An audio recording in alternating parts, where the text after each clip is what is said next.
The night rain fell hard against the windows of a small Seattle apartment. Inside, the lights were low, soft music hummed from an old record player, and Grace Miller sat at her oak desk surrounded by letters, hundreds of them. Some torn, some crumpled, some sealed in envelopes she never sent. She wrote them every year on the same day, March 3rd, her birthday. Not to friends, not to family, but to herself, to the woman she used to be. Tonight's letter began like all the others. Dear me, I know you don't believe me right now, but you will survive this. And someday, you'll understand why I had to write to you. Her pen trembled as she wrote, ink smudging slightly where her tears fell. Grace was 42 now. She had built a new life, a small teaching job, a cozy home, a golden retriever named Daisy who slept by her feet. From the outside, she was another quiet woman living alone, smiling politely at neighbors. But those who looked closely could see at the cautious glance when someone raised their voice,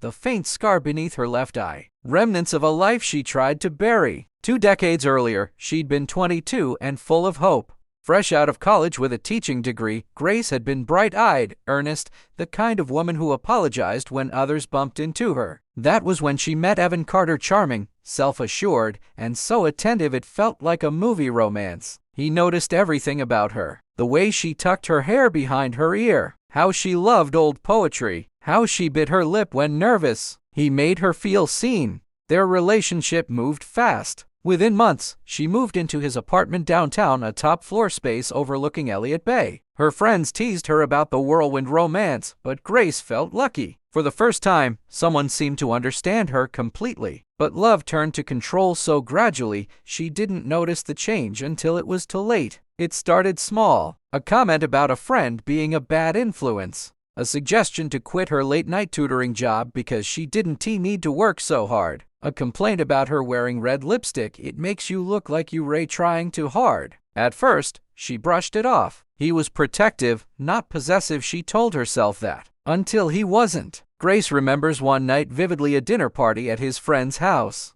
Someone joked about her being the smart one in the relationship. Everyone laughed, but Evan's smile faltered. On the drive home, the silence between them was suffocating. When they got to the apartment, he slammed the door and said through clenched teeth, "Do you enjoy embarrassing me?" She tried to explain it was a harmless joke. That was the first time he shoved her. He cried afterward. He always cried afterward. He said he was sorry, that stress at work was getting to him, that he'd never do it again. Grace believed him. Or maybe she needed to believe him. Because when you're taught to love deeply, you learn to forgive deeply even when it hurts. Over time, her world grew smaller. Her friends stopped calling. Her parents lived 2 states away, and he always found a reason to avoid visiting. He checked her phone, her emails, her bank statements. He began showing up at her work unannounced, smiling, charming, but always watching. He said he was just keeping her safe. The last straw came on a Thursday. Grace had spent the afternoon helping a student after school, a shy boy who struggled with reading. She came home late, smiling from the small victory of seeing him finally sound out a sentence. But Evan was waiting.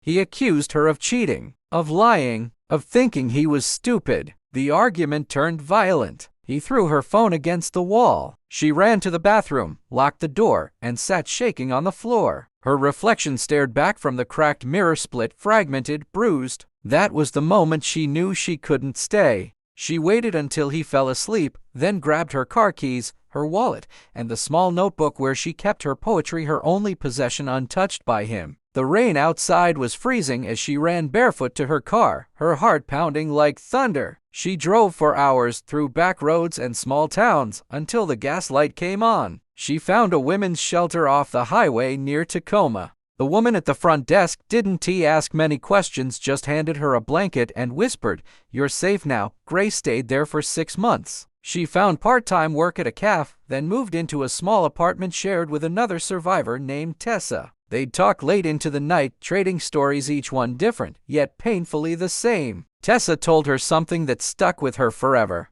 "He made you small so he could feel big. But you were never small, Grace. You just forgot who you were." Years passed. Grace built a new life piece by piece. She finished her certification and started teaching again. She found joy in simple things: quiet mornings, good coffee, her dog's soft snores. She never remarried, but she learned to love herself, the version that survived. Now, every year, she writes a letter to her younger self. It's her way of forgiving the girl who stayed too long and honoring the woman who finally left. Tonight, she writes slower, carefully. You'll think love is about fixing people. It's not. You'll believe you're weak for staying, but you're not weak. You're scared. And scared people can still be brave. When he tells you you're nothing without him, remember this: someday you'll sit in your own home, with your own peace, and write this letter alive, unbroken, and free. Grace folds the letter and places it in a box labeled "To Me." Inside are 19 other letters, each one written on this same night,